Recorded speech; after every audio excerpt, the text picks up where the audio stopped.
Ufuasi wa kweli unawapa watu nafasi ya kunufaika na kibali na upendeleo. Ufuasi wa kweli unawapa watu nafasi ya kunufaika na kibali na upendeleo. Ufuasi wa kweli ni lazima utoe hiyo nafasi.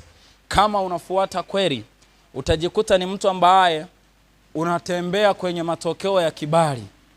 Maisha yako yanatembelea kwenye kibali. Maisha yako yanapata upendeleo. Kwa lugha rahisi yani, nikianza kwa kutolea mifano mingine ya kibiblia, lakini pia mingine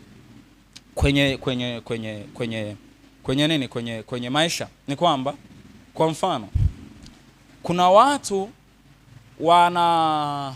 wanakuwa na kibali fulani kwenye maisha. Kiukweli kile kibali hakijatokana na wao, kimetokana na wale wanaowafuata. Bwana Yesu asifiwe.